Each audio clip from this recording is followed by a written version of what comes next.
mes chers élèves. Pendant la séance d'aujourd'hui, nous allons voir ensemble les expressions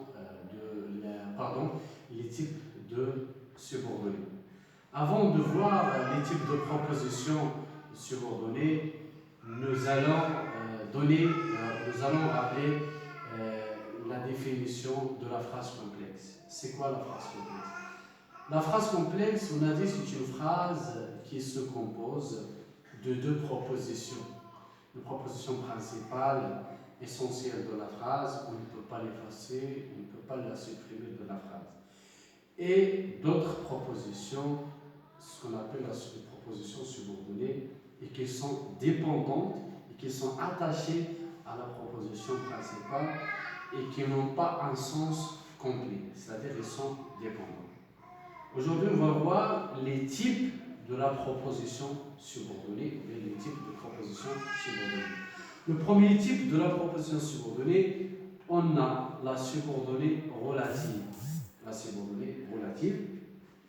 La définition, elle commence par un pronom relatif simple ou composé. Pronom relatif simple, qui ou qui est composé lequel, laquelle, duquel, etc. Et la fonction de la proposition subordonnée relative, sa fonction, elle est généralement complément de l'antécédent. Je vous mets un exemple. J'ai mangé une pomme que j'ai cueillie. Donc, ça c'est une phrase complexe qui contient deux propositions. La proposition principale, j'ai mangé une pomme.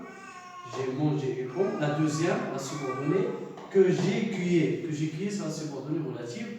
Elle commence par le pronom relatif que, simple, que. Et l'antécédent de la phrase, c'est la pomme. Et l'antécédent, c'est un mot remplacé par le pronom relatif. Le mot remplacé par que ici, c'est la pomme.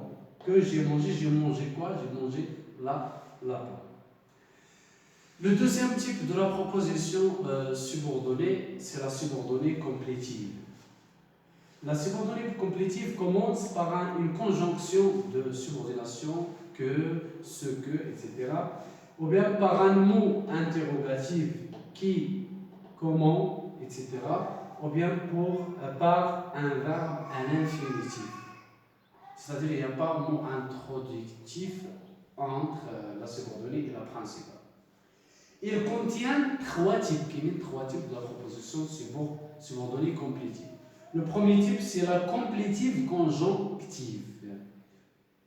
Il commence par la conjonction que, ce que, comme on a dit, subordination que. Là, on a la phrase, il affirme que tout est en ordre. Et là, que tout est en ordre, c'est la subordonnée complétive. Conjonctive, elle commence par la conjonction que. Ou la fonction dira, qu'est-ce qu'elle complète? Elle complète le verbe affirme. C'est-à-dire il est complément d'objet direct du verbe affirme. Elle affirme quoi? Elle affirme que tout est en ordre. Le deuxième type de la subordonnée complétive, c'est la complétive infinitive.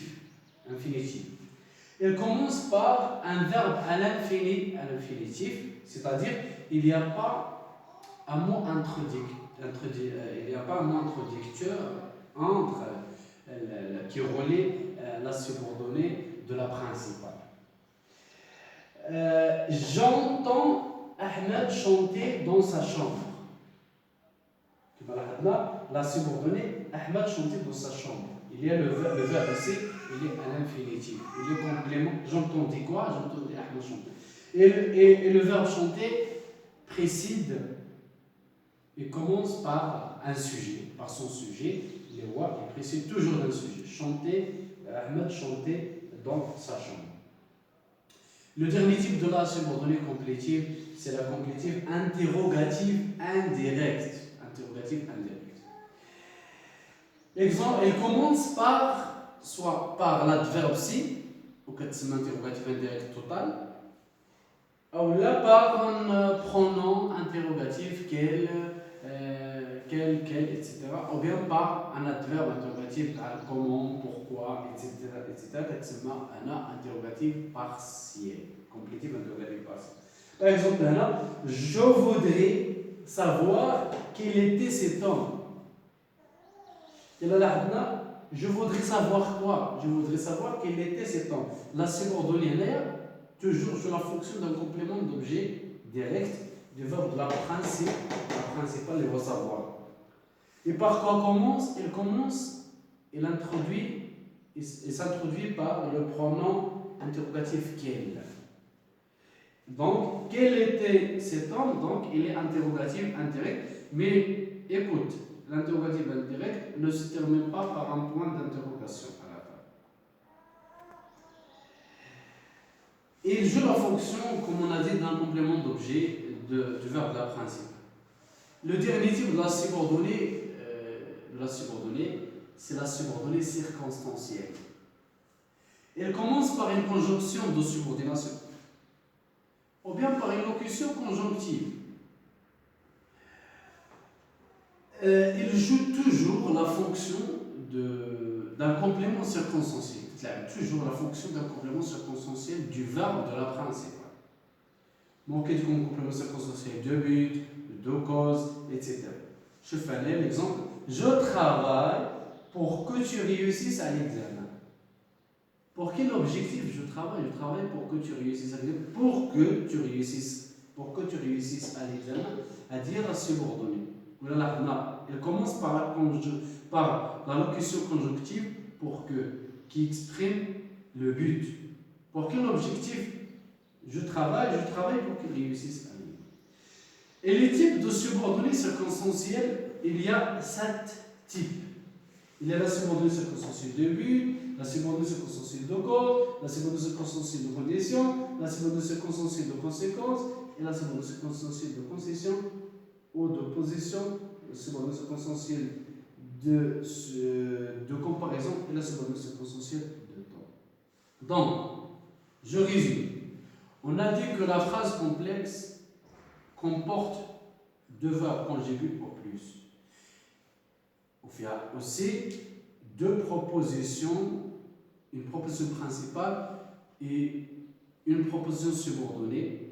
Proposition subordonnée, nous connaissons des propositions subordonnées qui ont une relation avec la proposition principale. Ensuite, la proposition subordonnée se divise à 3. Proposition subordonnée relative et complétive et circonstancielle. Et chaque proposition se compose de sous-types. Et je vous souhaite